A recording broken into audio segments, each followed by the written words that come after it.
آج کے ہمارے مہمان تھے famous actor, producer, director, script writer, painter, sculptor and song writer Jamal Shah. ان سے ہم نے ان کی ارلی لائف کے بارے میں ڈسکس کیا، کس طرح ان کی فیملی نے ان کو سپورٹ کیا میڈیا انڈسٹری میں آنے کے لیے، اور ایک ایکٹر بننے کے لیے، اور ایک سنگر بننے کے لیے، اور ایک پینٹر بننے کے لیے. فرام فیملی کے کنزرویٹو ہونے کے باوجود انہوں نے ایکسیل کیا. کس طرح وہ بچپن میں بہترین پینٹنگز کیا کرتے تھے، کس طرح ان کو ان کے والد صاحب نے پہلے منع کیا آرٹ سے، بعد میں وہ ایگری ہو گئے جمال شاہ صاحب کی محنت کو دیکھتے ہوئے اور ان کا شوق دیکھتے ہوئے، اور ان کو الاؤ کیا. کس طرح انہوں نے NCA میں داخلہ لیا، NCA سے انہوں نے کیا کچھ سیکھا. اس کے بعد انہوں نے ڈراماز میں کام کیا، کس طرح وہ اسکرپٹ سلیکٹ کرتے ہیں، کس طرح وہ اپنے کریکٹرز کے لیے پریپیئر ہوتے ہیں. ہم نے بات کی پاکستان کی فلم انڈسٹری کو لیتے ہوئے کہ پاکستان میں اچھی فلمیں کیوں نہیں بن رہی، اور جو ریسنٹلی ایک مشہور مووی ابھی انہوں نے بہت بڑا بزنس کیا ہے، دا لیجنڈس آف مولا جٹ. اس طرح کی موویز پاکستان میں مزید کیسے بن سکتی ہیں، پاکستان میں سینماز کا حال کیا ہے، سینماز کس طرح ہم اس کو جو ہے ایک ایز اے بزنس لیتے ہوئے چل سکتے ہیں. ہم نے ہنر کدہ پہ بات کی، جو کہ ان کا آرٹ سینٹر ہے اسلام آباد میں. کس طرح جب وہ DG تھے PNCA کے کیا خدمات انہوں نے کی مشرف کے دور میں، اور مختلف پروجیکٹس جو ان کے زیر اثر رہے، کیا ان کی کنٹریبیوشن رہی اس کو لیتے ہوئے، اور آنے والے آرٹسٹ کون سی چیزوں کو مد نظر رکھیں کہ وہ بھی بہترین آرٹسٹ بن سکیں، اپنے فن کو باہر دنیا میں پرفارم کر سکیں، اور مزے کی چیزیں. امید ہے میں نے جتنا اس کو انجوائے کیا آپ بھی اتنا ہی اس کو انجوائے کریں گے. اور چلتے ہیں آپ پوڈ کاسٹ کی طرف.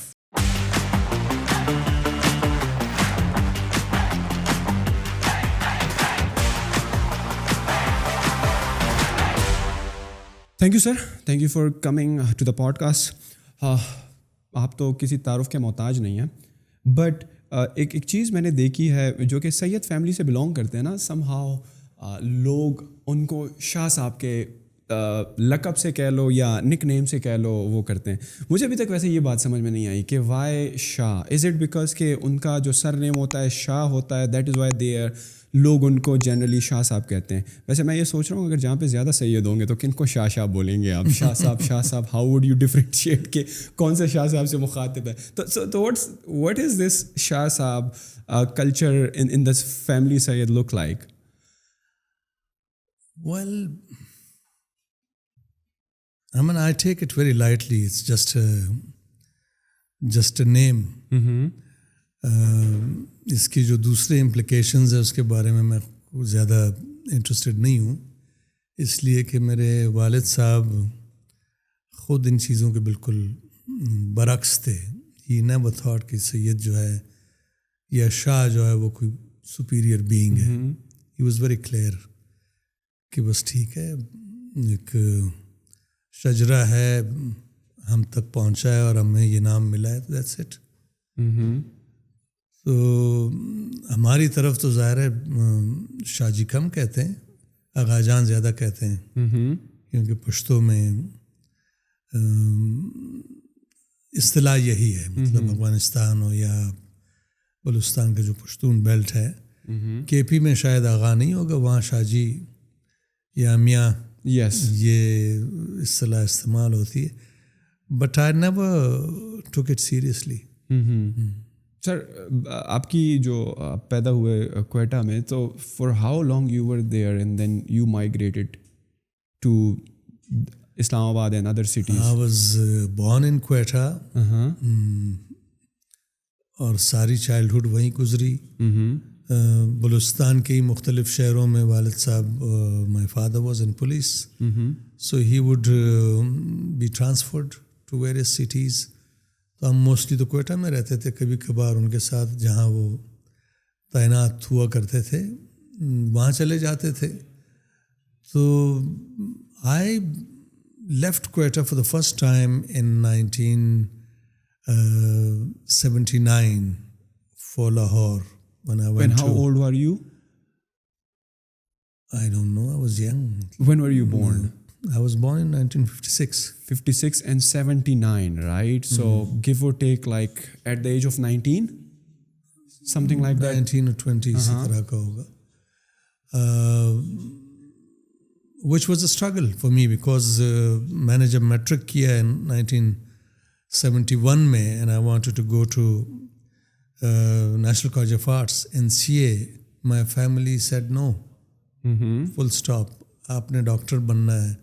اور ایک پورا جرگہ بیٹھا, لوگوں نے مجھے کنونس کیا کہ ڈاکٹر بننا جو ہے وہ دکھی انسانیت کی خدمت وغیرہ وغیرہ وغیرہ. And this was the family جو بچپن سے فرام دا ایج آف 3 مجھے یہ باور انہوں نے کروایا تھا کہ میں آرٹسٹ ہوں, because I had this ability to draw likenesses resemblances at a very early stage.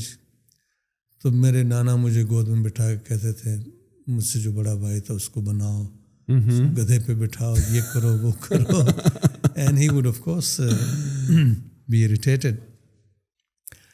لیکن اسی طرح سے مطلب انکریج کرتے رہے and I would fill the walls of my house with charcoal اور پین اور وٹ ایور.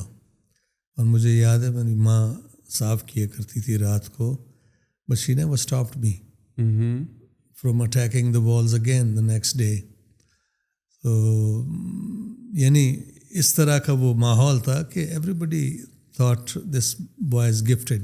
اور میں بھی بڑا خوش تھا. I would insist, میں چھوٹا تھا, اسکول نہیں جاتا تھا, لیکن میں انسسٹ کرتا تھا بھائیوں کے ساتھ اسکول جانے میں. And they would take me sometimes. وہاں ان کے ٹیچرز مجھے چاک واک دیتے تھے اور میں کھیل رہا ہوتا تھا.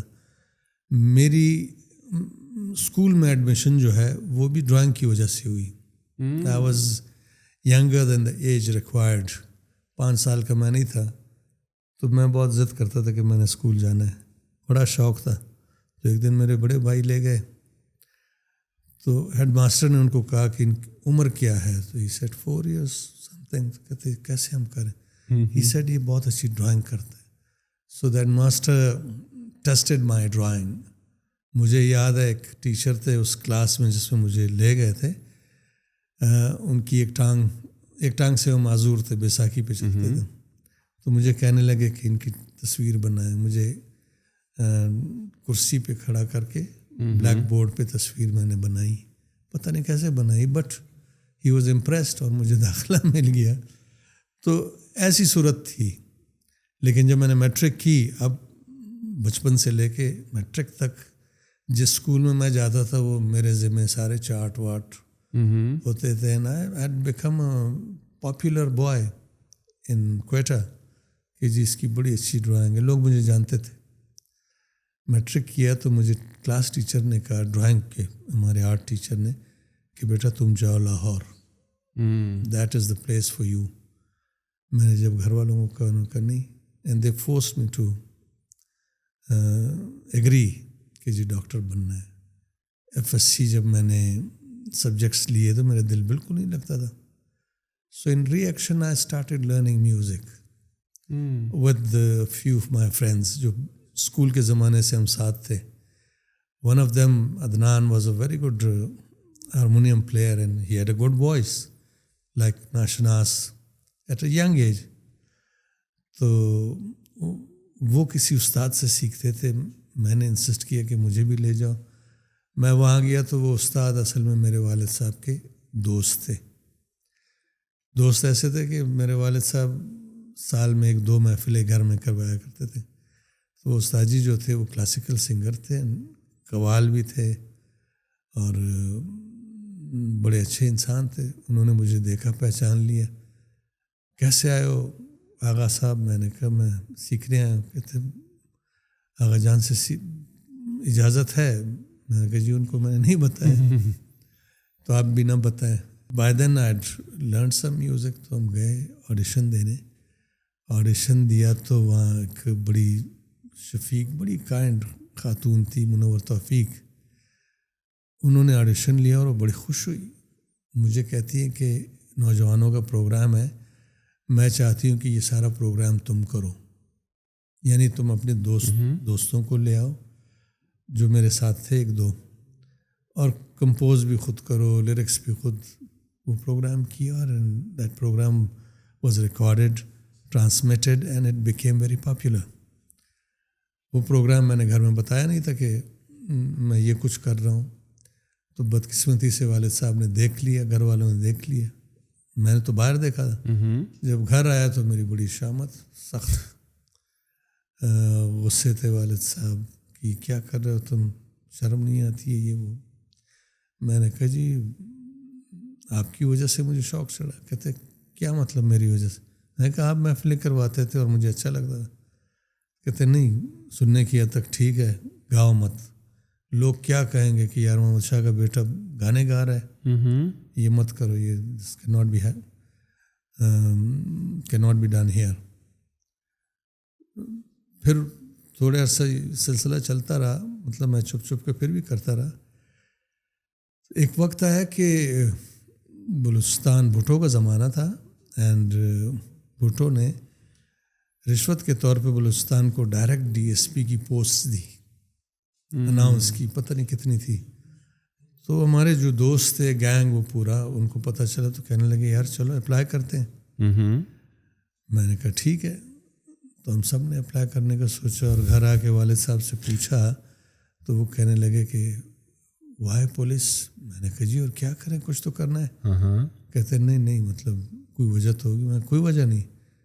انہوں نے مجھے بٹھایا, کہنے لگے دیکھو میں نے 30 سال اس محکمے میں گزارے ہیں, اور سچ پوچھو تو مجھے ان 30 سالوں کے ایک ایک دن سے نفرت ہے. So I don't want you to waste your life.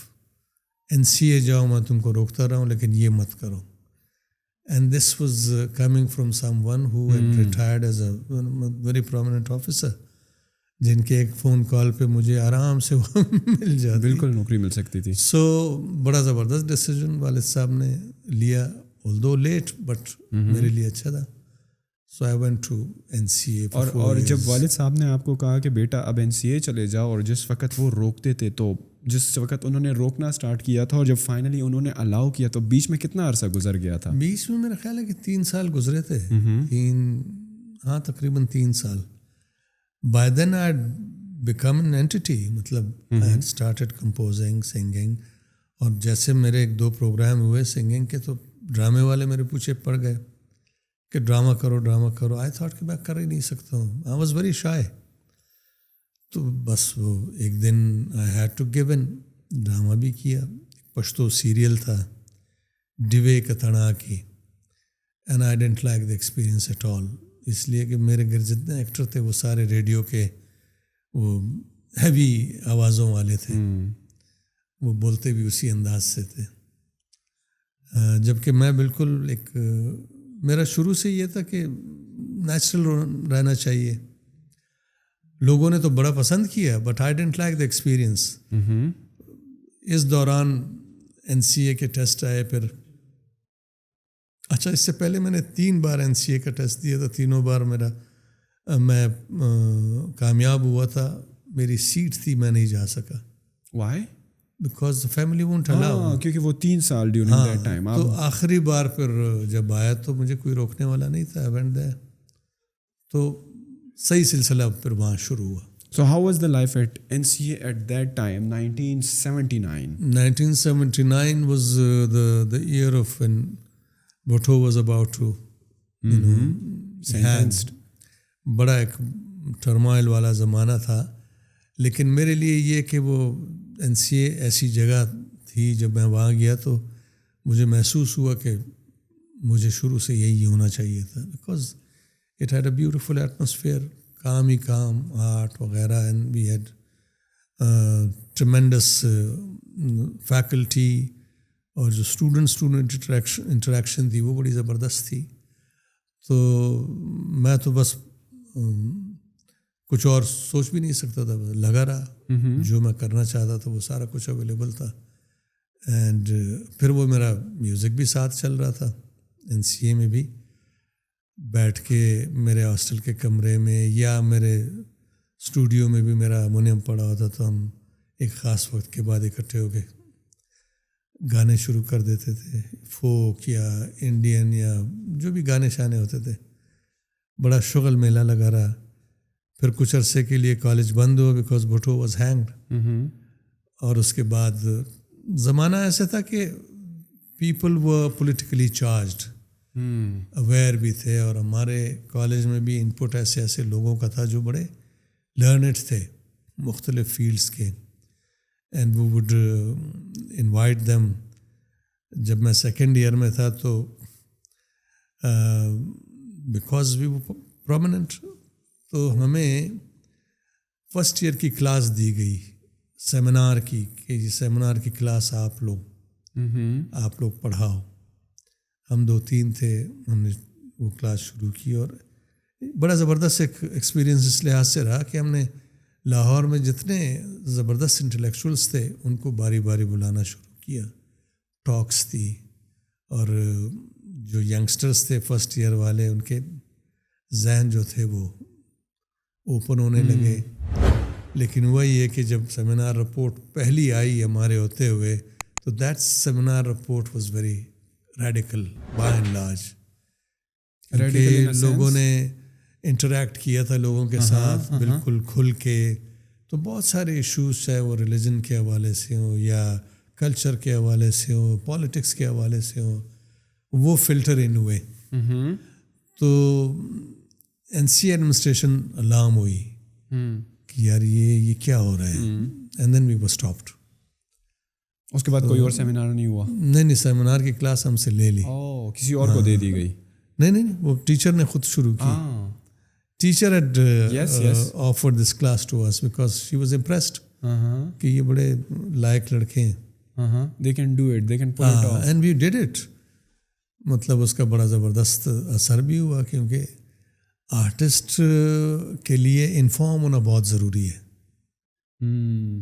Inform اس طرح سے کہ اس کو پتہ ہو کہ وہ خود کیا ہے، اس کے گرد و پیش میں کیا کچھ ہو رہا ہے، what are the strengths and weaknesses, potential کیا ہے، ہسٹری کیا رہی ہے، وہ اویئرنیس بہت ضروری تھی. سر مجھے یہ بتائیں، نارملی جب آپ این سی اے کا نام سنتے ہو نا تو it is directly associated with the term arts, right? Arts, artist. But if you were to define arts in a nutshell, آپ آرٹ یا آرٹسٹ کس کو کہتے ہو؟ مطلب کہ بڑی فارم ہے، but if you were to break it down to its basic definition, fundamental definition, how would you define arts and an artist? مطلب technically speaking, art naturally is derived from skill. ہنر، پشتو میں بھی ہنر ہے، اسی کو art کہتے ہیں. But art to me is essentially a means of communication. Okay. کہ پیدائش سے موت تک آپ جو کچھ سیکھتے ہیں، جو دیکھتے ہیں، جو پرکھتے ہیں، because you are born with may be in a programmed way, اس طرح سے کہ آپ جو بھی آپ کے پاس ہے، جو سیکھتے ہیں، جو دیکھتے ہیں، آپ کے کیوریس مائنڈ نے جو کچھ کلیکٹ کیا ہے علم کے حوالے سے، وہ آپ نے ہر حال میں شیئر کرنا ہوتا ہے، اس کا اظہار کرنا ہوتا ہے. ایک مشہور جرمن سوشل فلاسفر ہے، ہی سیز کہ انسان جو ہے وہ پیدائشی طور پہ سیمنگلی ایک ایسی الونس کے ساتھ پیدا ہوتا ہے جو بظاہر انسرماؤنٹیبل ہے، اور پیدائش سے لے کے موت تک وہ اسی کوشش میں اپنی ساری زندگی گزارتا ہے کہ کسی طرح سے وہ اس الونس کو ختم کرے اور وہ ہول کا حصہ بنے. تو سٹرگل ساری زندگی کی یہی ہوتی ہے. تو آپ پیدائش سے لے کے موت تک جو بھی سیکھتے ہیں، آنکھ کھولتے ہیں، جو دیکھتے ہیں، سمجھتے ہیں، جو سکلز ایکوائر کرتے ہیں، جو چیزیں ڈسکور کرتے ہیں، ماسٹر کرتے ہیں، وہ سارے کی ساری آپ کمیونیکیٹ ضرور کرتے ہیں. چاہے وہ آپ کا میوزک ہو، چاہے آرٹ ہو، چاہے فلاسفی ہو، چاہے سائنس ہو، چاہے ریلیجن ہو، پالیٹکس وغیرہ وغیرہ. These becomes means of communication for you. تو آپ نے کمیونیکیٹ کرنا ہوتا ہے. کمیونیکیٹ کیا کرتے ہیں آپ؟ وہ سیلف اویئرنیس جو آپ نے زندگی کے بارے میں سیکھا ہوتا ہے.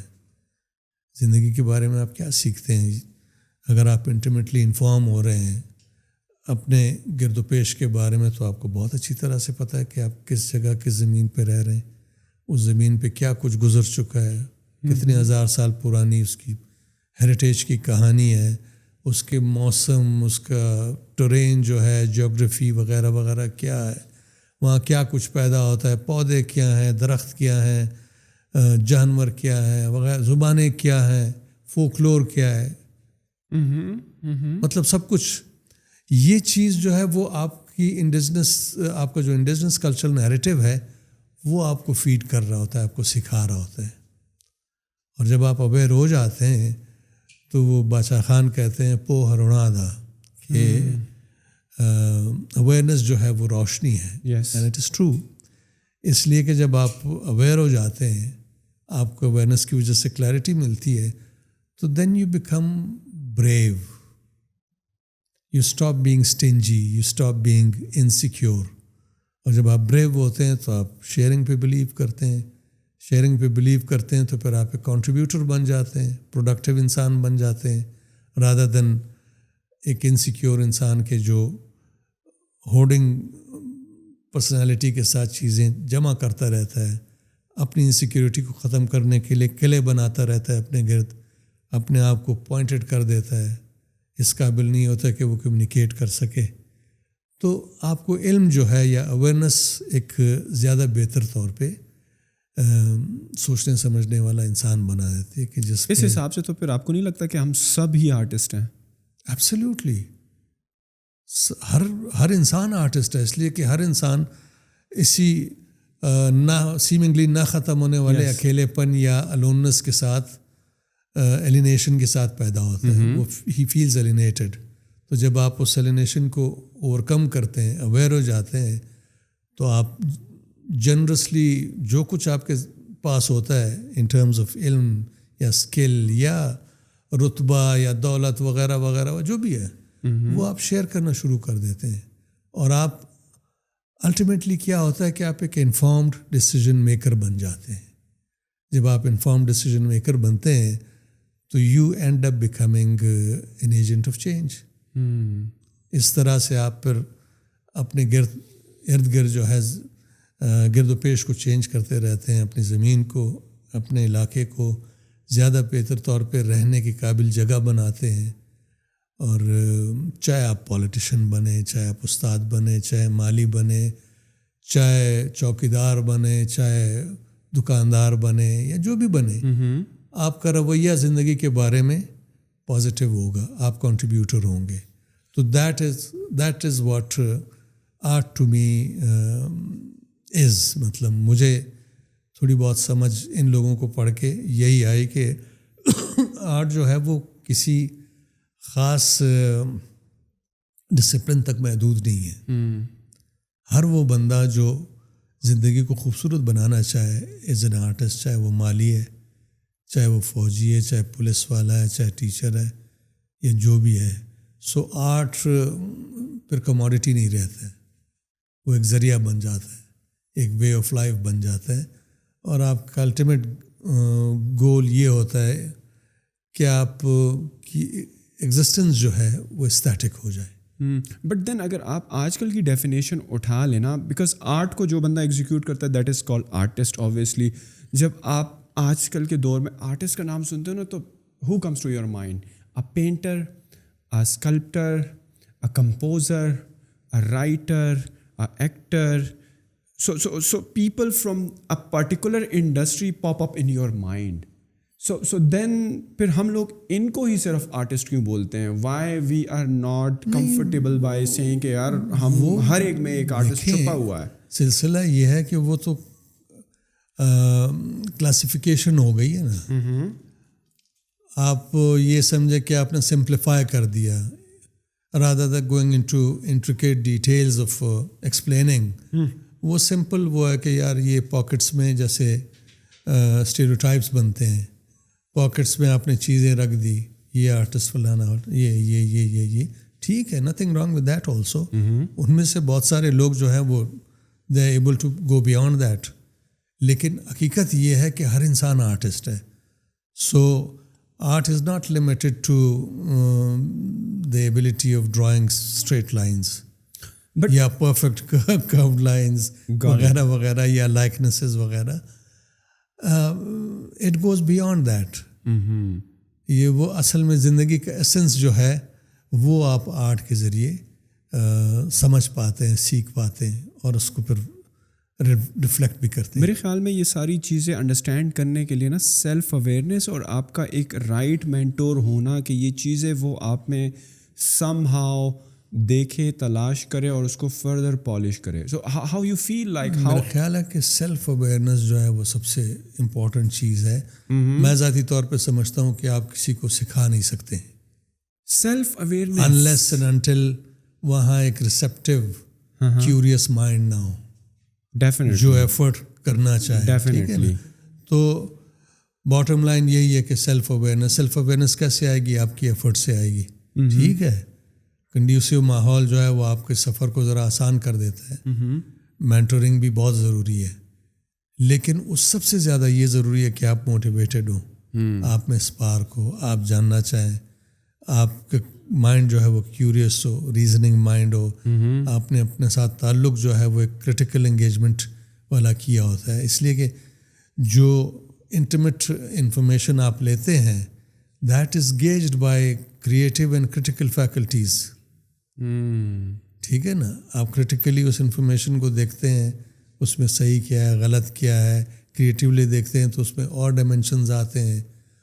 It becomes more and more interesting and more intriguing. یہ سلسلہ ہے. Being an artist, you have been in so many roles like painter سے لے کے اسکلپٹر سے لے کر ایکٹر سے لے کر ڈائریکٹر سے لے کر اسکرپٹ رائٹر سے لے کر کمپوزر سے لے کر سنگر تک کا. Like how a single human being can do so many things.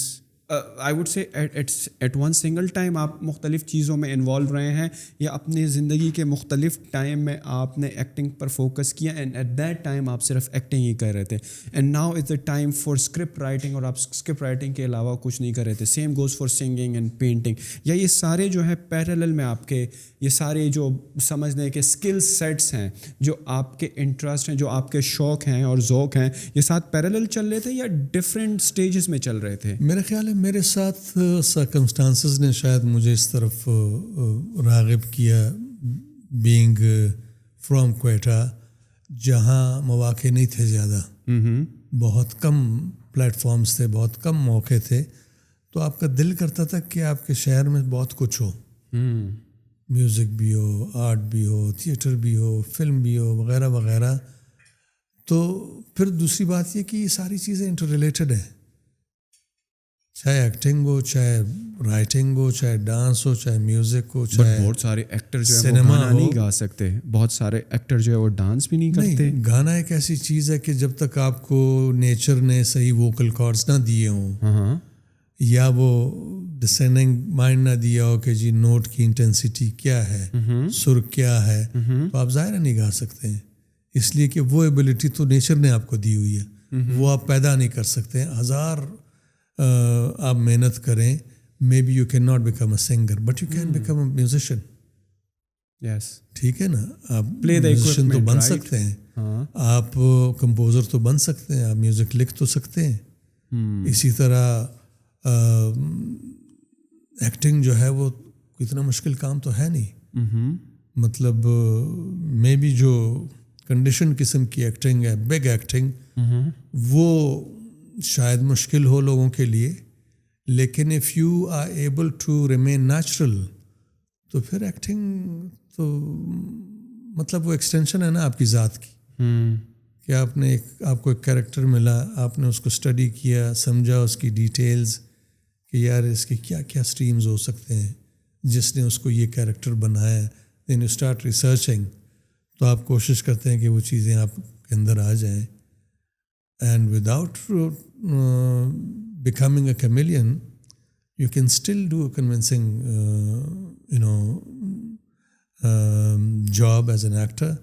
میرے آل ٹائم فیوریٹ جو ہیں وہ سنیما میں یا ایکٹنگ میں مارلن برانڈو رہا ہے, جس کی آواز مجھ سے بھی باریک آواز تھی. But he in my opinion, is the greatest actor. Because he had this ability to, internalize that information جو اس کو کسی کیریکٹر کی صورت میں دی جاتی تھی, اور وہ اتنے سرپرائزنگ یعنی انٹرپریٹیشنز اس کے لاتا تھا کہ وہ which made him a very unusual actor. During your early days of acting, اور ابھی بھی جو آپ کو رول ملتے ہیں, for example if you like a script, آپ نے اسکرپٹ پڑھی and you feel like it's up to the mark, اور یار یہ بہت مزے کا ایک ٹیلی ویژن شو یا فلم بن سکتی ہے, how you prepare for a role, like if you were being awarded this script and آپ کا ایک پرٹیکولر رول ہے, لیٹس سے اگر میجر ہے بھی نہیں بٹ اچھا خاصا اس کا رول ہے, how would you normally prepare for that? I would study the role. I would research the aspects of that role. Tell me about your favorite role that you have done so far in your life that you like. yaar maza aa gaya is role ka. My role in Barish ke baad play was that of a teacher whose brother is killed. اور پھر اس کی جتنی supporting وہ plots میں جو characters تھے ان کے ساتھ انٹریکشن کس طرح سے, so I started studying that teacher کہ جی یہ کیسے ہو سکتا ہے, اس کے کیا کیا فیئرز ہو سکتی ہیں, یہ کس جگہ کس طرح سے. وین یو سے اسٹڈیئنگ, کوئی یوٹیوب ویڈیوز یا بکس یا پریکٹیکلی آبزرو کرنا؟ بکس زیادہ میرے حوالے سے رہی ہے, اس لیے کہ آئی یوز ٹو ریڈ لٹریچر. مجھے جب میں لٹریچر میں آیا تو آئی اسٹارٹیڈ اسٹڈیئنگ, اور مجھے جو بڑے بڑے رائٹر جتنے گزرے ہیں فرام دستویفسکی ٹو ساتھ وغیرہ وغیرہ, ان سب نے بڑا انسپائر کیا, بڑا ایجوکیٹ کیا ہے. تو ان کے بے شمار آپ صرف دستویفسکی کو اگر پڑھیں, اتنے کیریکٹرز ہیں کہ آپ پاگل ہو جائیں. It's like a treasure house of characters. میں اس کی کیپیبلٹی پہ حیران رہ جاتا ہوں کہ یہ شخص کیا تھا. کوئی ایول جینیس ہوگا وہ بندہ, انتہائی فوکسڈ بندہ ہوگا کہ اس نے اتنے ویریڈ کیریکٹرز ایک ہی کتاب میں. آپ ہاؤس آف دا ڈیڈ اس کا ایک وہ ہے ناول ہے چھوٹا سا, آپ پڑھیں آپ حیران رہ جائیں گے. گیمبلر ایک اور ناول ہے اس کا, آپ حیران رہ جائیں گے. اسی طرح بے شمار دیسی جو ہمارے رائٹرز رہے ہیں یا انگلش لٹریچر میں جو لوگ میں نے پڑھے, ان سب کے وہ انفارمیشن جو ہے وہ ہیلپ فل ثابت ہوئی. آپ میں یہ فیسلٹی تھی کہ آپ کسی کریکٹر کی سینسٹیوٹیز کو سمجھ پاتے تھے, اور اس قابل آپ ہو جاتے تھے کہ آپ کر لیں. لیکن اس کے باوجود ایک ایکٹر جو ہے, ایک ٹرینڈ ایکٹر جو ہے, وہ امپلسو ایکٹر سے مختلف ہوتا ہے. میں ٹرینڈ ایکٹر نہیں ہوں, امپلسو ہوں. ٹرینڈ ایکٹر جو ہے وہ تھرو آؤٹ ان کنٹرول رہتا ہے, جس میں بڑے فائدے کی باتیں بھی ہے. Control by whom? Control by his craft. Okay. اس کو پتہ ہوتا ہے کہ کدھر اس نے چیز کو کس لیول پہ وہ کرنا ہے, ریلیز کرنا ہے, کہاں چھپا کے رکھنا ہے, اور ٹائمنگ کیا دینی ہے. میرے جیسے بندہ جو ہے, میں یہ سوچوں گا کہ یار اگر میں یہ تھا تو میں کیسے کرتا. میں ہی رہتا ہوں. ٹھیک ہے, اس میں ریفلیکشنز آتے ہیں اس کیریکٹرز کے جو کبھی کبھار بڑے دلچسپ ہوتے ہیں, لیکن اس ٹرینڈ ایکٹر کی طرح سے کرافٹی نہیں ہوگا. میں مثال دوں گا, ایک طرف برانڈو ہے, دوسری طرف لارنس اولیویئر ہے. ٹھیک ہے نا, لارنس اولیویئر جو ہے وہ ٹرینڈ ایکٹر ہے, کرافٹ اس کا بہت ہی ہائی لیول کا ہے. مانو برانڈو بھی کرافٹ سے اچھی طرح سے واقف تھا, پڑھا لکھا ایکٹر تھا, مطلب تھیٹر کا سارا کچھ, لیکن اس نے اپنی وہ جو ولنریبلٹی ہوتی ہے وہ سیکریفائس نہیں کی, وچ ہیلپڈ ہم ریمین یا retain that innocence of any character یا ولنریبلٹی, جو شاید سم ٹائمز جو کرافٹی ایکٹرز ہوتے ہیں, ٹرینڈ کرافٹس والے, وہ اس چیز کو مس کر جاتے ہیں. اینڈ یو فیل کہ یار کوئی چیز مسنگ ہے.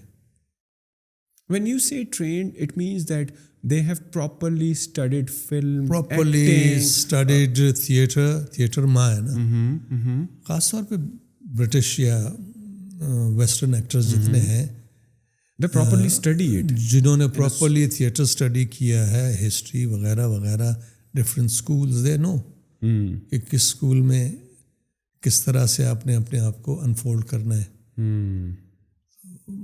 So it's like they have properly studied it over a period of long time. اور وہ سارے جو ایموشنز ان کو ہیلڈ اپ کرنے ہیں, ریلیز کرنے ہیں, the way they have to deliver, کیا آواز کی پچ ہونی چاہیے, کس اسٹائل سے, کچھ ان کا یہ ہے کہ اگر ان کو 50 بار وہ چیز کرنی ہو ایگزیکٹلی اسی طرح سے وہ کر پاتے ہیں.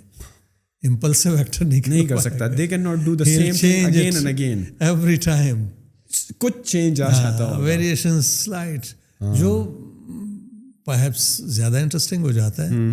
لیکن یہ کرافٹ کہ آپ وہ ایگزیکٹلی اسی طرح سے کر سکیں, ایک ایک سیکنڈ کو میجر کر سکیں, وہ بھی بہت بڑی بات ہے. سو یو فیل لائک کہ جو امپلسیو یا انٹرینڈ, اگر ایک ٹرینڈ ہے تو دوسرا چلو فار دا سیک آف آسانی کے لیے ہم انٹرینڈ کہہ دیتے ہیں, بٹ انٹرینڈ سے یہ مراد نہیں ہے کہ اس نے کبھی ایکٹنگ نہیں کی, یا کبھی کوئی مووی نہیں بنائی, یا کبھی تھیٹر میں کام نہیں کیا. So you like more on that side of the spectrum. آپ کو اپنا جو ایک اوتھینٹسٹی ہوتی ہے, بیکاز ریزن یہ ہے نا کہ میں I am not a specialist. میں نے کبھی اسپیشلائزیشن کے بارے میں اس طرح سے نہیں سوچا کہ جی مجھے اسپیشلسٹ ہونا ہے. اس لیے کہ مجھے اچھی طرح پتہ ہے کہ لائف از ٹو شارٹ. وہ اتنی لمبی نہیں ہے کہ آپ کسی بھی فیلڈ کو میں رہ کے اس کو اسپیشلائز کر سکیں پوری طرح سے. بٹ کچھ لوگ ذرا زیادہ فوکسڈ ہوتے ہیں, وہ اس طرف آپٹ کر کے چلے جاتے ہیں. یس, بیکاز جو لوگ پھر اسپیشلائز کرتے ہیں نا, وہ throughout their life they are performing in the same industry, right. But آپ کے کیس میں اگر میں بات کروں, you are a script writer as well, so how script writing is different than acting itself. Again مطلب being in Quetta you felt کہ یار کوئی اسکرپٹ رائٹر اگر نہیں ہے, وہ بات مطلب آپ کی مطلب کا, تو آپ نے کوشش کی لکھنے کی. اینڈ میں نے اسی طرح کیا, لکھا, اور the scripts turn out to be good. اس لیے کہ تھوڑا سا مطلب مجھے انفارمیشن جو ہے وہ ملنے لگی تھی کہ یار تھیٹر کیا ہے, یا ڈرامہ کیا ہے, ٹی وی کیا ہے, فلم کیا ہے, کیریکٹرائزیشن کیا ہے, through my back ground in literature. تو ان چیزوں نے ہیلپ کیا. تو وہ فیسلٹی تھی, میں نے لکھ لی. کبھی کبھار کوئی لیرک اس لیے لکھی کہ کوئی چیز موجود نہیں تھی اور میرے ذہن میں کوئی میلڈی تھی, تو میں نے وہ لیرک لکھ دی. وہ لیرکس بھی ٹھیک ہی ہو گئے, اس لیے کہ آپ لٹریچر میں رہتے ہوئے پوئٹری بھی آپ نے پڑھی ہے, تو تھوڑا بہت تو آپ واقف تھے ہی. But I never try to dance, اس لیے کہ مجھے پتہ ہے کہ میں وہ نہیں کر سکتا ہوں. اور ہماری انڈسٹری میں ویسے بھی جو ڈانس کا کمپوننٹ ہے نا, وہ کافی کم ہے. ڈراموں میں یا سیریلز میں تو نہ ہونے کے برابر ہے. میرا خیال ہے ڈانس بھی بالکل میوزک کی طرح ہے, گانے کی طرح, کہ اگر آپ کو نیچر نے وہ چیز نہیں دی ہے, ووکل کارڈز نہیں دیے ہیں, وہ لنگز نہیں دیے اتنے پاورفل کہ آپ اس کو وہ کر سکیں, تو آپ نہیں گا سکتے ہیں. لائک وائز اگر آپ کو نیچر نے وہ باڈی نہیں دی ہے کہ جس میں وہ فلیکسیبلٹی ہے, وہ الاسٹیسٹی ہے کہ وہ آپ ذرا سا سوچیں اور آپ چینج ہو جائیں, تو آپ نہیں کر سکتے. ڈو یو فیل لائک کہ ایک یہ والی چیز جو آپ کو نیچر نے دی ہے, جس کو ہم اکثر قسمت بولتے ہیں کہ یار you are god gifted, versus on the other hand side hard work, میرا خیال ہے یہ اسٹرگل, یہ to a great extent physical ہے. گانا فزیکل بہت زیادہ ہے. ڈو یو فیل کہ اگر کوئی بندہ ڈانس فزیکل بہت زیادہ ہے. ڈو یو فیل لائک کہ اگر ان دونوں انڈسٹریز میں اگر آپ گاڈ گفٹیڈ نہیں ہو ٹو سم ایکسٹینٹ, اگر آپ ایڑی چوٹی کا زور بھی لگا لو, give your 100 best effort, struggle, hard work, day in and day out کی محنت, ان تک محنت ہم جس کو بولتے ہیں, you can not still become a good singer or a dancer? You feel like that? You may become a singer and a dancer,